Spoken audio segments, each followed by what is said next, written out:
welcome back to Football Match Daily for episode 6, and we've got a big crowd with us today. Three guests: Rishi Kakade, you're familiar; Raghav from N Raghav TV, you're familiar. He came last episode, and Chinmay from Team Sports Hype. He was here for episode 4. And Ayush and Sid again, and me, Pradeep. Today we come together. Today we come together for for a season review basically, and whatever happened in the final match day across all leagues. Sid, you have This to would take the intros from next time, man.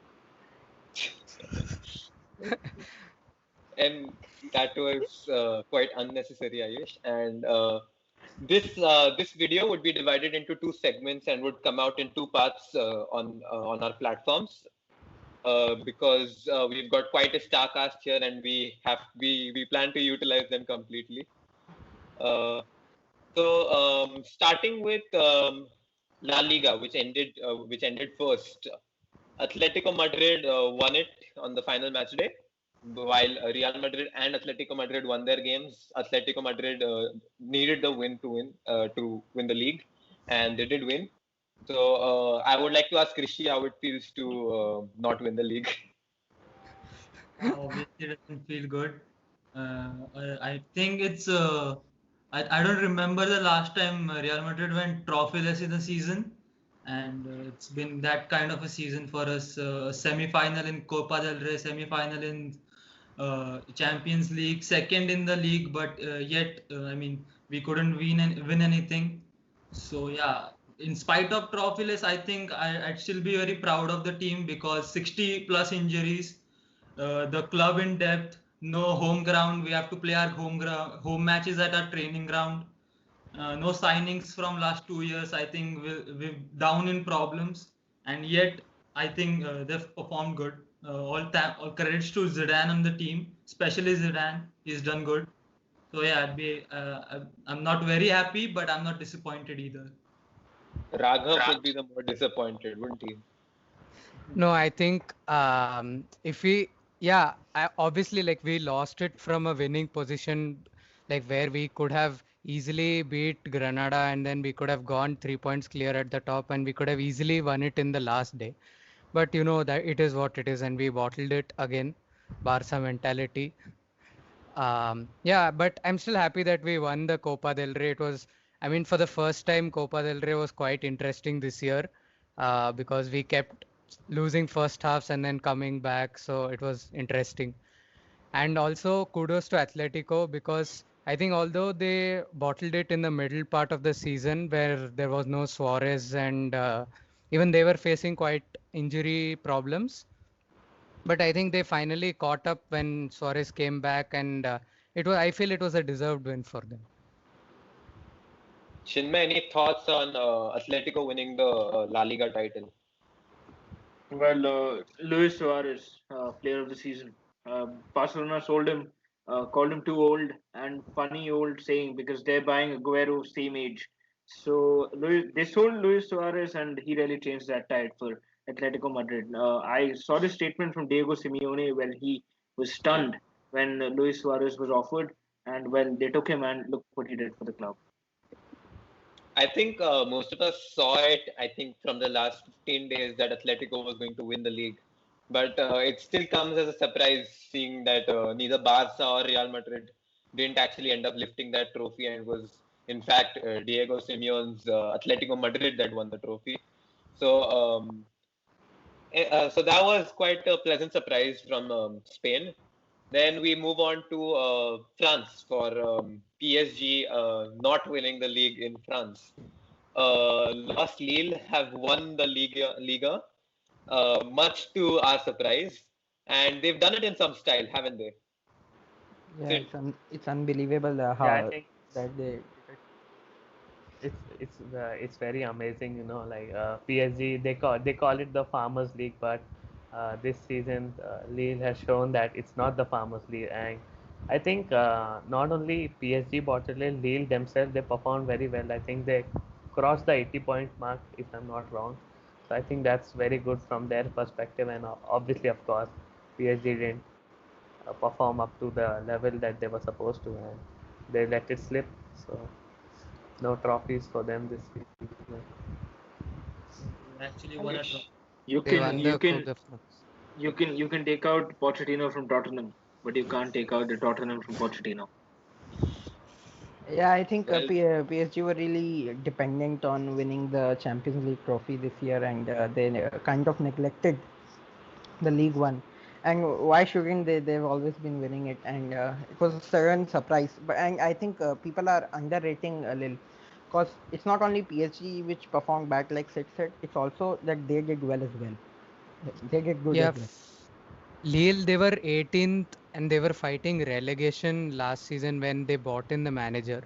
Then suddenly he builds the one learning that you can take from this is one or two superstars are not going to win you a league title. You build a team around good players. Even if you have 11 good players and you don't have two or three superstars, and they've shown it that we can win the league.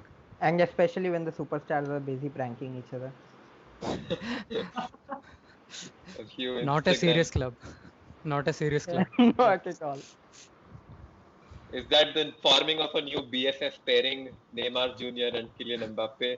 We'll never know, to be honest, because Messi might just be returning to PSG. Might.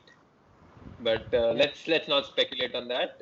We've got, I think, the biggest talking point of the week. The Premier League ended, and it was plenty of Barclays final match day Oof. drama. We saw Chelsea go from third to going fifth in the 90 minutes to going fourth in the ending moments before Bale beat Leicester. We saw a struggling Liverpool somehow go unbeaten in their last 10 games, finishing third in the league. We saw Leicester bottle it yet again, going going from top four to fifth in the final two match days. And obviously, I mean, Arsenal could have made it to the Conference League if Spurs had lost their game against Leicester, but then Leicester didn't lose. A certain Gareth Bale from Real Madrid side saved Spurs and salvaged something for them. And we had West Ham and Leicester qualify for the Europa League. So, Chinmay, what are your thoughts on how the season ended? Well, you said Leicester bottled it again, and it's a fact. But I think, when you look at the Leicester team, it's quite a good achievement. They won the FA Cup, and if you have a look at it logically, in the Champions League, Leicester wouldn't have really fit. In the Europa League, if they play well enough, they can actually challenge for the Europa League because they do have a good squad, not a lot of superstars. Um, you have a look at Liverpool. Well, I predicted on this show that Liverpool will make it at fourth place. I said I did not expect third, and I did say that it would be because of the other teams bottling it. Well, kind of correct, but third. Do they deserve third place? I don't know, but quite a good achievement for Klopp and the boys after the injury hit season. Great thing. And Bale, Chelsea hero, what a man. Yeah. I I think if you told Ayush, I think around 6 months back that Bale would be the reason they make Champions League football, he would have probably laughed at our faces. No, no, But no. I think I would have laughed it off because I think 6 months back Frank Lampard was the manager. So making it in the top four was enough. I don't care who brought us there. Because you were not expecting Chelsea. Chelsea were lying at 9th or 10th. another, I think, a wholesome moment, you would say, Aguero coming off the bench and scoring a brace, just like his debut on his final game as a City fan. I'm sure Sid was crying his eyes out, but since he's all cried out now, I would like to know what went on, Sid. No, I'm actually when he didn't start the game, I was very disappointed. But then I heard news that he would come on the minute mark that he came on in his debut. So I was excited for it. And when he came, I really, really hope because him to score one goal, two goal, how many ever goals he could, because there was a record that he could have broken and he did. And I'm really happy because it's a great way to send him off and just one more win and it'll be even greater. Raghav, Arsenal is the side you support in the Premier League, and to see Chelsea, Chelsea, I think to see Leicester beating Spurs and Arsenal beating Brighton that same moment, you would have had some hope, right, for the Conference League. that maybe Yeah, your season wasn't a disaster. yeah, even you see, I wasn't, to be honest, I wasn't watching the Arsenal game. I was waiting for, I was just hoping that Leicester somehow would, because it's been an amazing season for them with the, like, they've shown that, again, just like Lille, they've shown that you don't need to make superstar signings to perform well. So I was just hoping that Leicester won the game. Again, Tottenham, I don't know how they, I think the problem was that Leicester were trying to get that third goal when they were 2-2 up, and then I think they just put on Bale, Mora, and just run at them and scored the winner. Yeah, Arsenal, they scored 2 goals, but yeah, again, they didn't I make. think Sid was the only one who predicted Spurs to defeat Leicester last week. In the podcast, he was spot on with it, and he said the table would remain the same. So yeah, there was one Exactly. switch, but pretty accurate otherwise. Yeah, even before Kudos the to game, Sid I for that. messaged Ayush saying that I feel that Chelsea will lose today for sure. But In fact, I replied to him that yeah, yeah, we will lose today. so I Uh, thought if Chelsea lose, they'll somehow miss out of top four. But again, yes, that's good. Rishi, I know you don't like support any particular side in the Premier League, but I'm sure you would have been keeping an eye on at least a game. So, what were you watching, and were you? I mean, did you expect it to happen? I mean, honestly, I was watching two games, one on the television and one on my phone. So I was watching the Leicester Spurs game and also Chelsea Aston Villa, because I think those two were the most crucial games, especially Leicester Spurs, because both the teams are fighting for something. Spurs had the Conference League position to fight for as well, and Leicester had the Champions League spot.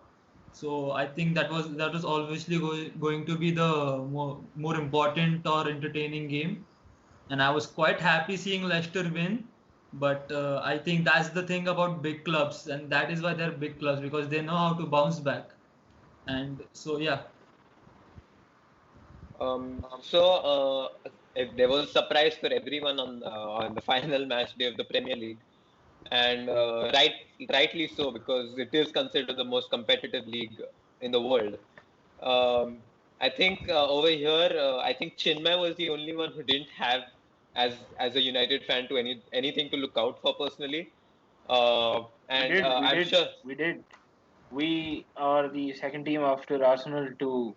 We are the first team after Arsenal to go unbeaten on the road. So what a record for the boys, great record. So we did have something to look out for, and the young boys played quite well against Wolves. Um, a s- I think an academy graduate scored your Elanga, first goal. That must Elanga, have been yeah, Anthony Elanga. Elanga, yeah, must have felt really good. yeah. The youth of Man United, class of '92, and the likes of Pogba, Lingard, Rashford, everyone United has produced. They've actually been quite good. Again, Elanga, Greenwood, Diallo, all of these players are young players of United. They're quite good. The only hope is that they can probably transfer their form to the senior team and mount a challenge for next year's Premier League. While none of us were particularly supporting them, we must all appreciate Leeds' campaign, don't we?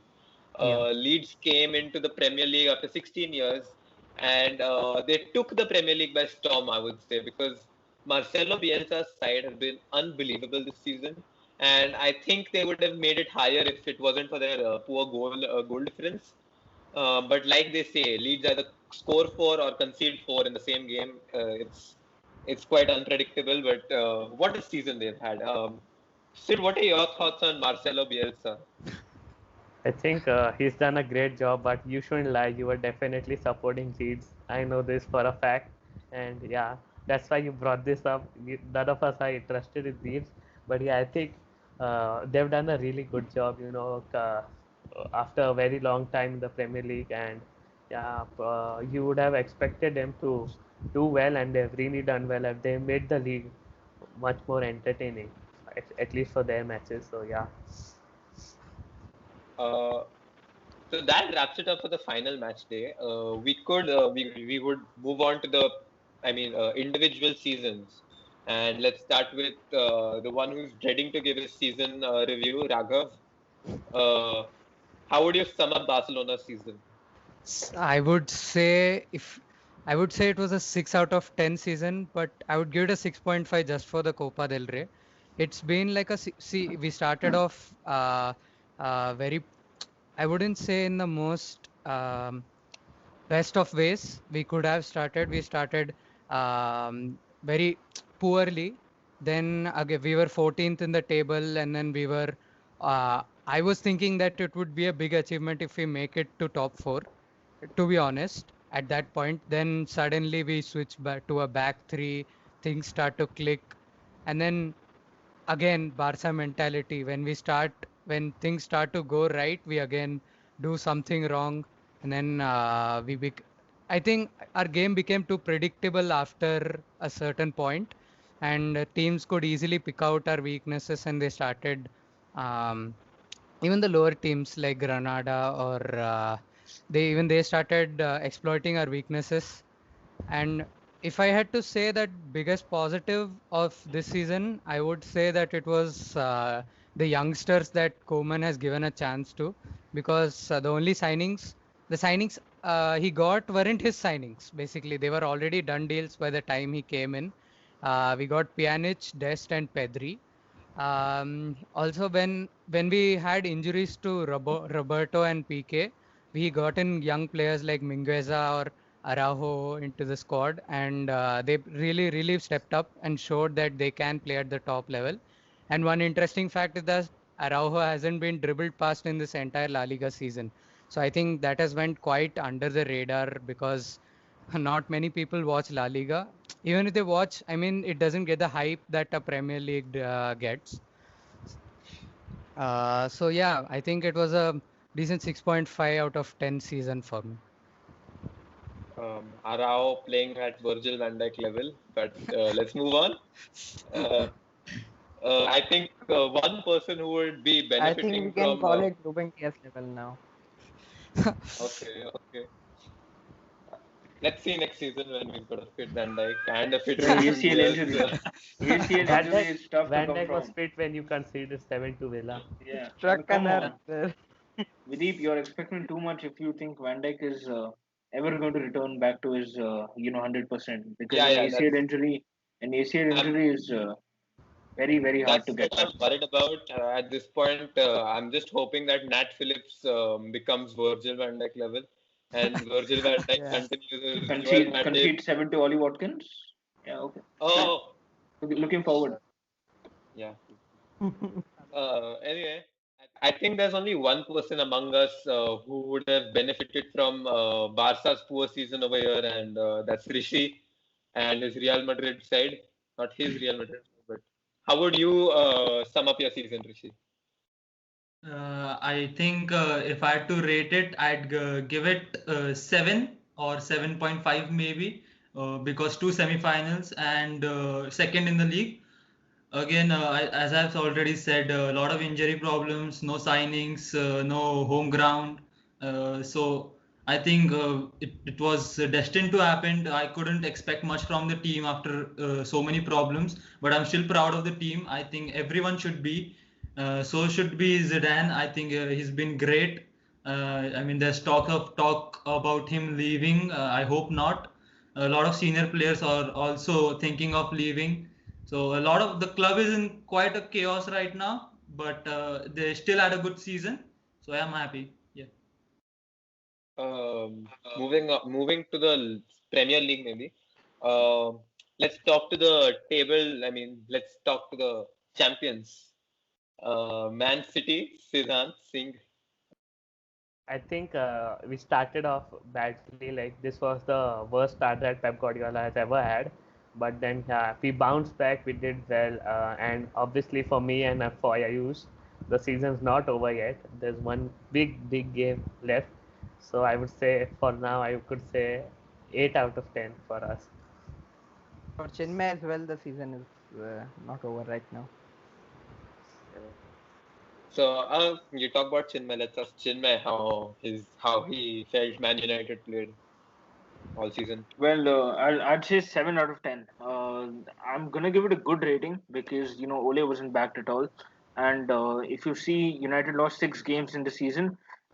First 5 games we lost three, so you can see what he did throughout the season. A lot of people were saying Ole out. A lot of fans from different clubs were saying PE teacher, and Ole turned up to probably come back and win a lot of games between that 3-4 month period. And as Ayush said, our season is still not over. Even though the Europa League isn't a European competition, United should be in. We should probably turn up, get the job done, and mount up a good challenge for the Premier League next season. Ayush, Chelsea. Yeah. So I don't really have a rating like all of these people. So it was a roller coaster of a season. We started amazing. We went down. We sacked our manager. A new manager came in, and then it was all good now because we reached the Are you forgetting a certain 5-0 loss to West Brom? 5-2, It came later. 5-2, Wait a 5-2. second. It's 5-2. No, it's Sorry, okay, sorry. Ayush. You said roller coaster. This happens every second season for Chelsea. So I mean, sacking a manager is like, nothing new for you. Chelsea gets the Champions final every second. We reached Champions League final 2012 directly. We reached the FA Cup finals. We lost it, granted, but we did reach it, and I think we were fine. But I can't really stick on a rating for this season. Can someone ask me, please? Oh, Videep, how was your season? Yeah, I mean, I wouldn't want to comment actually, but since you have so kindly asked me, I'm willing to answer. It was a disaster of a season until the last, I think, 10 games of the season. And since the Premier League season is 38 games long, I wouldn't say that the last 10 games are actually what I mean. I would say that the cherry on the top. And since our cake was a disaster, our cherry on the top was still comparatively nice. I would rate it a 5. We had to mention Videep, how was your title defense? How was your title defense? Much better than City's title defense. What? Two back-to-back titles. Two What are you back-to-back talking titles. about? Two back-to-back titles. Bro. I think City and Liverpool, the season Liverpool won, had an 18-point difference, and we had a 17-point difference. So But yeah, they did win 2 consecutive times, right? That's something Videep's grandsons will probably view about 100 years later, because that's different seasons. it's not happening anytime soon. Okay, I would just want to talk about the Bundesliga and Robert Lewandowski, because he has surpassed Gerd Muller's record of scoring 40 goals in a season by scoring one in the last minute of the last game of the season. And that just says something about Robert Lewandowski, doesn't it? And for some reason, I've just seen that Haaland won the Bundesliga Player of the Year. So but that was fan voted. Yeah, so fans should have some sense. Yeah, probably search TikTok videos. And all these celebrations. But the fans, I think the fans too are tired of seeing Bayern win everything in Germany. So maybe giving it to a Dortmund player. But I don't think they mind Bayern winning. They're so happy anyone wins and everything. I think even some Bayern fan must have voted for Haaland. Yeah, it was good. But it goes without saying that Lewandowski missed around 5-7 games and still managed to score 41 in a season. So I think he played around 28 games in the season and he scored 41. This is Bundesliga alone, and that speaks levels of the player. Another quick fact: I think last episode we predicted Juventus to not make it to the Champions League. I think everyone apart from Sid, who seems to be spot on with his predictions, but Juventus do make it. Napoli slip on the final match day. We were expecting AC Milan to slip, but no, Napoli slipped, and Juventus are through. Let's talk about the Europa League, since on the date of recording it is tomorrow, and when the video will be out, it will have been yesterday. So the Europa League final, we've got Villarreal from Spain and we've got Manchester United from England. Manchester United had dropped out of the Champions League, I think not getting a positive result against Leipzig and then making it to the Europa League. Villarreal had been in the Europa League since the start. So I think everyone but Chinmay here is backing that one team, which I will like to have remain unnamed. But Chinmay, let's talk to you about how you think your team's been this season in the Europa League. Well, quite good. As you said, we were out of the Champions League, so it was quite bad for United to get out of the Champions League.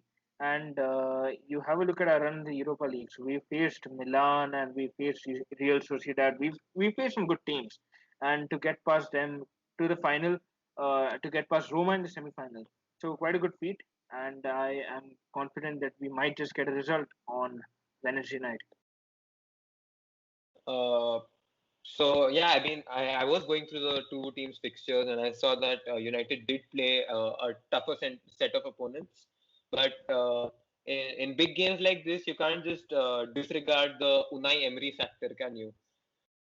He is the manager of Villarreal, and Raghav, would you like to shed some light upon Emery's masterclass in general? See, I think Emery, cup competitions it's Emery's game, you know. Any cup competition, and especially if you're talking about Europa League, he's won it 4 times. I think it's his competition basically, the Europa League.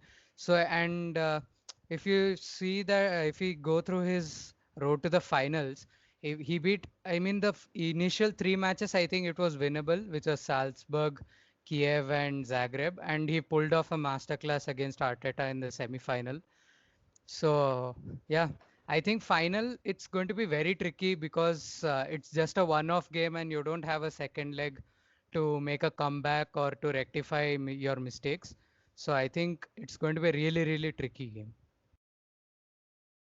Rishi, I think since I think you were the one who would have been watching Villarreal, keeping an eye on Atletico's result on the final match day. So, what did you take away from that game, the I Atletico think Villarreal game? I was it was Madrid Villarreal game, and I'm sorry. I think Villarreal really, I mean, when I saw them play against Madrid, I knew why they were in the final of Europa League.